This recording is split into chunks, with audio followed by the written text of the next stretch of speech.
Good morning friends, Kubera channel స్వాగతం. So మనం నిన్న మార్కెట్ చూసినట్లయితే మనకి నిఫ్టీ 50 వచ్చేసి 0.7% డౌన్తో మనకి 0.7% డౌన్తో 24,826 దగ్గర క్లోజ్ అవడం చూస్తున్నాము. సో మిగతా ఆల్ ఇండిసెస్ మనకి నెగిటివ్లో అయితే ట్రేడ్ అవడం ఇక్కడ మనం చూస్తున్నాం. ఓకే, ఒక నిఫ్టీ మిడ్ క్యాప్ వచ్చేసి జస్ట్ పాజిటివ్లో క్లోజ్ అయింది. మిగతావన్నీ ఆల్మోస్ట్ మనకు వచ్చేసి నెగిటివ్లో అనేది ట్రేడ్ అవడం చూస్తున్నాము. ఈవెన్ పిఎస్యూ బ్యాంక్స్ కానివ్వండి, నిఫ్టీ ఫార్మా కానివ్వండి, లేకపోతే స్మాల్ క్యాప్ కానివ్వండి, దట్ ఈవెన్ ఒక స్మాల్ పోర్షన్లోనే పాజిటివ్లో ట్రేడ్ అవడం మనం చూస్తున్నాము. సో ఓవరాల్గా మనకి ఏంటంటే నేను వచ్చేసి కొంత నెగిటివ్ స్పెక్యులేషన్ వల్ల మార్కెట్లో కొంత కరెక్షన్ అయితే చూసాము. 24,826 దగ్గర ఓకే క్లోజ్ అయింది. నెక్స్ట్ వచ్చేసి మనం గిఫ్ట్ నిఫ్టీ చూసినట్లయితే 24,869. సో స్మాల్ చేంజ్ అనండి, అందువల్ల అది అంత మనము కన్సిడర్ చేయాల్సిన అవసరం లేదు. అండ్ మేజర్గా చూసినట్లయితే మనకి నాస్డాక్ కానివ్వండి, డవ్ కానివ్వండి, డవ్ మనకు వచ్చేసి మోర్ దాన్ 1%, నియర్ టు 2% అనేది మనకి బాగా పెరగడం చూస్తున్నాము. ఈవెన్ ఎస్ఎన్పి వచ్చేసి మనకి ఫ్లాట్లో ట్రేడ్ అవుతుంది. ఇక్కడ చూడండి, ఎస్ఎన్పి ఫ్లాట్లో ట్రేడ్ అవుతుంది. And CAC and DAX, so European markets కొంత మనకి పాజిటివ్లో ట్రేడ్ అయ్యాయని చెప్పొచ్చు. సో ఓవరాల్గా కొంత మనకి ఈరోజు కొంత వెనక గ్లోబల్ మార్కెట్స్తో మనం కంపేర్ చేసుకుంటే కొంత పాజిటివ్ మూమెంటం ఉండొచ్చు అనేది మనం ఇక్కడ చూస్తున్నాము. అండ్ మనకు ఒకసారి ఆప్షన్ చైన్ డేటా కూడా చూద్దాము. Okay, so option chain data మనం గమనించినట్లయితే 24,850 లెవెల్స్ దగ్గర మనం ఇక్కడ చూస్తున్నాము. అండ్ మనకి 25,000 ఇమీడియట్ వచ్చేసి 25,000 ఇమీడియట్ రెసిస్టెన్స్ అన్నట్లుగా మనకి ఇక్కడ కనిపిస్తుంది. ఓకే, అండ్ డౌన్ సైడ్ వచ్చేసి నాకు 24,800. సో 24,800 అనేది మనకు కొంత ఓఐ డేటా బిల్డ్ అయింది. ఏదేమైనా నాకు వచ్చేసి ఈరోజు 24,800 టు 25,000 ఈ లెవెల్స్ మధ్య ఉండొచ్చు. అండ్ మోర్ ఓవర్ మనకి ఏంటంటే వన్స్ 25,000 టచ్ అయిన తర్వాత కొంత డౌన్ సైడ్ మూమెంటం అంటే కొంత సెల్లింగ్ ప్రెషర్ ఉండొచ్చు అనేది కూడా నాకు అనిపిస్తుంది. ఓకే, సో మార్కెట్ ఈరోజు కొంత పాజిటివ్ అప్వర్డ్ మూమెంటం ఉంటుంది, దాని తర్వాత కొంత సెల్లింగ్ ప్రెషర్ ఉంటుంది అన్నట్లుగా మనకు వచ్చేసి ఓఐ డేటా అయితే చూపిస్తుంది. సో ఒకసారి చార్ట్స్ కూడా వెళ్దాం మనం. సో చార్ట్స్ మనం చూసినట్లయితే నిన్న 24,950 లెవెల్స్ ఎప్పుడైతే క్రాస్ అయితే కొంత మనకి సెల్లింగ్ ప్రెషర్ ఉంటుంది అనుకున్నాము. సో నియర్ అబౌట్ 200 పాయింట్స్ మనకి ఇక్కడ ఇచ్చిందండి. సో నియర్ అబౌట్ 200 పాయింట్స్ మనకి ఇక్కడ ఇచ్చింది. సో 1:4 ప్రాఫిట్స్, అంటే మనం వచ్చేసి స్టాప్ లాస్ వచ్చేసి ఒక 60 పాయింట్స్ పెట్టుకున్నాము. మనకి వచ్చేసి నియర్ అబౌట్ 200 పాయింట్స్ మనకు కరెక్షన్ రావడం జరిగింది. అందువల్ల ఏంటంటే అది 1:4 అని అంటున్నాను, రిస్క్ రివార్డ్ రేషియో.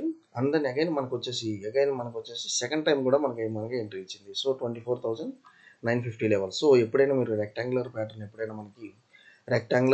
ఎప్పుడైతే మనం టేకప్ చేస్తామో అదేంటంటే మీరు త్రూ అవుట్ ది డే ఈ రెక్టాంగులర్ ప్యాటర్న్ బేస్ చేసుకొని మీరు ట్రేడ్ చేయొచ్చు.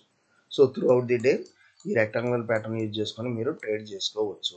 ఓకే, సో మనకు వచ్చేసి అగైన్ సెకండ్ టైం కూడా మనకు వచ్చేసి ఎంట్రీ అయితే ఇవ్వడం జరిగింది. సో ఈ రోజు లెవెల్స్ ఎలా ఉండొచ్చు అనేది ఒకసారి చూద్దాము. నేను మేజర్గా 24,724. సో 24,724 డౌన్ అయితేనే అప్పుడే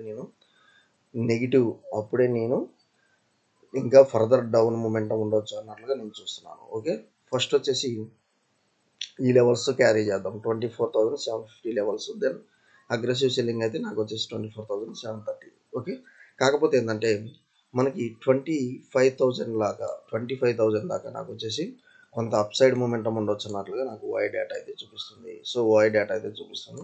మీరు వచ్చేసి ఈ లెవెల్స్లో అయితే ఇమీడియట్గా ఎంట్రీ అయిపోండి. సో 24,850 లెవెల్స్లో మీరు కాల్ ఆప్షన్ బై చేయండి విత్ స్మాల్ స్టాప్ లాస్తో. అండ్ మనకి ఇక్కడ వచ్చేసి 150 పాయింట్స్ అనేది చూస్తున్నాం. తర్వాత ఇక్కడికి వచ్చిన తర్వాత మనకు వచ్చేసి కొంత ప్రాఫిట్ బుకింగ్ అయితే ఉండొచ్చు, కొంత డౌన్ సైడ్ మూమెంటం అయితే ఉండొచ్చు అన్నట్లుగా నాకు అనిపిస్తుంది. ఓకే, సో ఇక్కడ 24,850 లెవెల్స్ అబోవ్ మీరు వచ్చేసి కాల్ బై చేయండి, 25,000 టార్గెట్ పెట్టుకోండి. ఓకే, నెక్స్ట్ వచ్చేసి డౌన్ సైడ్ అయితే మాత్రం 24,750 లెవెల్స్ క్రాస్ అయితేనే ఆలోచిద్దాం. సో మనకు వచ్చేసి నెక్స్ట్ బ్యాంక్ నిఫ్టీ వచ్చేసి మనకి so clear support and resistance అయితే ఉంది. అండ్ మోర్ ఓవర్ మీరు ఇక్కడ చూసినట్లయితే మనకి ఒక వీ షేప్ రికవరీ అయితే ఉంది. వన్స్ ఇది ఇక్కడైతే 55,450 లెవెల్స్ ఎప్పుడైతే బ్రేక్ అవుతాయో అప్పుడే నేను కాల్ ఆప్షన్ బై చేస్తాను, ఎందుకంటే వీ షేప్ మనకి రిట్రేస్మెంట్లో మనకు బ్రేక్ అయితే అవుతుంది. అండ్ మోర్ ఓవర్ మీరు ఒకవేళ స్టాప్ లాస్ తీసుకోవాలనుకుంటే మాత్రం ఒక 255,300కి స్టాప్ లాస్ అయితే తీసుకోండి, అంటే 150 పాయింట్స్ మీరు స్టాప్ లాస్తో ట్రేడ్ చేస్తున్నారు.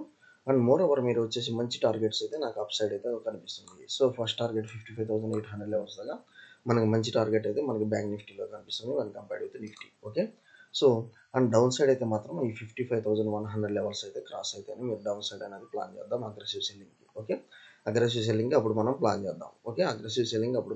చేద్దాం. కాకపోతే మనకి ఫస్ట్ ఏంటంటే 55,200 లెవెల్స్ డౌన్ అవుతున్నా మీరు సెల్ చేయడానికి స్కోప్ అయితే కనిపిస్తుంది. ఓకే, సెల్ చేయడానికి స్కోప్ అయితే కనిపిస్తుంది. నెక్స్ట్ వచ్చేసి కొన్ని ఇంపార్టెంట్ అప్డేట్స్ చూద్దాము. మనకి ఎన్ఎస్సి. సో ఎన్ఎస్సి వచ్చేసి మనకి ఇది వచ్చేసి అన్లిస్టెడ్ షేర్స్ కింద మనము డిస్కస్ చేస్తూ ఉన్నాము. ఎవరైతే అంటే మార్కెట్లో లిస్ట్ అవ్వకముందే బై చేయాలనుకుంటున్నారు, ఈ అన్లిస్టెడ్ కాన్సెప్ట్ ద్వారా మీరు వచ్చేసి బై చేసుకోవచ్చు. సో కాకపోతే ఏంటంటే బిఎస్సి ఏ విధంగా పెరిగిందో ఎన్ఎస్సి కూడా అదే విధంగా పెరిగే స్కోప్ అయితే ఉంది. మినిమం వచ్చేసి 2 lakhs అయితే ఇన్వెస్ట్మెంట్ అయితే చేయాలి. సో ఎలా ఇన్వెస్ట్ చేయాలి, ఎవరైనా ఇంట్రెస్ట్ ఉంటే మనకు వచ్చేసి పింక్ చేయండి, మనం వచ్చేసి దానిలో ఇన్వెస్ట్ చేద్దాం ఎన్ఎస్సిలో. సో బిఎస్సి లాగానే ఇది కూడా మనకు వచ్చేసి మంచి రిటర్న్స్ అయితే ఇవ్వబోతుంది ఆ పోస్ట్ లిస్టింగ్. ఓకే, సో మనకి ఇప్పుడు పెట్టినా కానీ లిస్టింగ్ టైంకి మనకు వచ్చేసి 1:2 1:3 అనేది ప్రాఫిట్ అయితే ఉండొచ్చు. నెక్స్ట్ వచ్చేసి ఇది PG Electroplast black deal. So ఇవన్నీ కొన్ని థంబ్ రూల్స్ అంటాం కదా, ఇది కూడా అలానండి. గవర్నమెంట్ ఆఫ్ సింగపూర్ వచ్చేసి 288 crore వర్త్ షేర్స్ అనేది కొనటం జరిగింది ఈ పీజీ ఎలక్ట్రోప్లాస్ట్లో. సో అప్పుడు ఆటోమేటిక్గా దీనిలో వచ్చేసి కొంత బయింగ్ మూమెంటం ఉంటుంది, కొంత అప్ సైడ్ మూమెంటం ఉంటుంది. ఎప్పుడైతే ఫ్రెష్ ఇన్వెస్ట్మెంట్ వస్తాయో ఆటోమేటిక్గా ఆ స్టాక్స్లో వచ్చేసి మంచి మూమెంటం అయితే ఉంటుంది. ఇక్కడ చూడండి మనకు వచ్చేసి ఈవెన్ వచ్చేసి బిఎన్పి పరిబాస్ కూడా మనకు వచ్చేసి 10 crore ఇన్ సురక్ష డయాగ్నోస్టిక్స్ అన్నట్లు చూస్తున్నాము. పీజీ ఎలక్ట్రోప్లాస్ట్ వచ్చేసి 107% year on year growth in Q4 అన్నట్లుగా కూడా మనం గమనిస్తున్నాము. సో మనకి రీసెంట్ స్టాక్ కరెక్షన్ ఉన్న 107% ఇయర్ ఆన్ ఇయర్ గ్రోత్ ఉంది కాబట్టి సో పీజీ ఎలక్ట్రోప్లాస్ట్ మీరు వచ్చేసి వాచ్ లిస్ట్లో పెట్టుకోండి అన్న మూమెంటం అయితే స్టార్ట్ అవబోతుంది. నెక్స్ట్ వచ్చేసి ఎల్ఐసి వచ్చేసి ఎక్సలెంట్ రిజల్ట్స్ అయితే పోస్ట్ చేసింది. మనం వచ్చేసి ఒకసారి మన చాట్స్ ద్వారా డిస్కస్ చేద్దాం. Okay, so info edge company, ఇది కూడా Naukri.com మనకు వచ్చేసి ఇలా ఆన్లైన్ ప్లాట్ఫామ్స్ ఉన్నాయి కదండి. ఇక్కడ చూడండి Naukri.com కానివ్వండి, 99 acres, సో జీవన్ సాథి, శిక్ష, ఇవన్నీ వచ్చేసి మనకు వచ్చేసి ఇన్ఫో ఎడ్జ్ కంపెనీ అనేది డీల్ చేస్తుంది. 667% ఇయర్ ఆన్ ఇయర్ గ్రోత్ అన్నట్లు మనం చూస్తున్నాము. ఓకే, సో 667% అయితే హ్యూజ్ అండి. సో ఈ రెండు ఒకసారి మనం చార్ట్స్ చూద్దాం. ఓకే, సో ఇక్కడ వచ్చేసి నేను ఎల్ఐసి అనేది మీకు ఫస్ట్ డిస్కస్ చేస్తున్నాను. ఎల్ఐసి వచ్చేసి డే క్యాండిల్ అనేది చూస్తున్నాను. సో మోస్ట్లీ మనం వచ్చేసి స్టాక్స్ వచ్చేసి ఎక్కువగా మనం వచ్చేసి డే క్యాండిల్స్ ద్వారా డిస్కస్ చేస్తామండి. అండ్ మోర్ ఓవర్ మీరు చూసినట్లయితే ఎల్ఐసి దగ్గర 1250 లెవెల్స్ నుంచి మన కరెక్షన్ 870 లెవెల్స్ దాకా ఉంది. అగైన్ మనకు బౌన్స్ బ్యాక్ అయితే స్టార్ట్ అయింది. సో అగైన్ మనకు వచ్చేసి బౌన్స్ బ్యాక్ అయితే స్టార్ట్ అయింది. సో మనకు వచ్చేసి ఇక్కడ మనకు వచ్చేసి ఎనీహో బ్రేక్ అయితే ఇచ్చిందండి. ఇక్కడ నుంచి మనకు వచ్చేసి మనకి ఫ్రెష్ టార్గెట్స్ వచ్చేసి మీరు వచ్చేసి 1000 అయితే చూసుకోవచ్చు. సో ఫ్రెష్ టార్గెట్స్ 1000 అయితే చూసుకోవచ్చు. ఫస్ట్ టార్గెట్ వచ్చేసి మీరు నియర్ అబౌట్ ఈ లెవెల్స్ అయితే చూసుకుని 940 levels first target, second target వచ్చేసి 1000 అయితే నాకు కనిపిస్తుంది. ఓకే, ఇక్కడ నుంచి మీకు ఎల్ఐసి వచ్చేసి మంచి మూమెంటం ఉంటుంది. నెక్స్ట్ ఈ ఇన్ఫో ఎడ్జ్ కంపెనీ వచ్చేసి మంచి రిజల్ట్స్ అయితే ఇచ్చింది. అండ్ మోర్ ఓవర్ ఇది ఆల్ టైమ్ హై వచ్చేసి 1830 ఉంది. సో నాకు వచ్చేసి ఇది 1427 ఒక సపోర్ట్గా తీసుకొని, సో 1427 సపోర్ట్గా తీసుకొని ఈ లెవెల్స్ సపోర్ట్గా తీసుకొని అగైన్ ఇది వచ్చేసి మనకు వచ్చేసి బౌన్స్ బ్యాక్ అయ్యే స్కోప్ అయితే నాకు కనిపిస్తుంది. ఓకే, సో రెండు వచ్చేసి మంచి రిజల్ట్స్ అయితే ఇచ్చింది. కొంత వాచ్ లిస్ట్లో పెట్టుకొని ఎల్ఐసి అయితే మీరు ఎంటర్ అవడానికి ట్రై చేయండి. ఓకే, నిన్న మార్కెట్ పడ్డా కానీ మనకు నజారా టెక్నాలజీస్ బైకాలు ఇచ్చామండి, మంచిగానే పర్ఫామ్ అయితే చేసింది. ఓకే, థ్యాంక్ యూ అండి. Follow for important updates Kubera channel.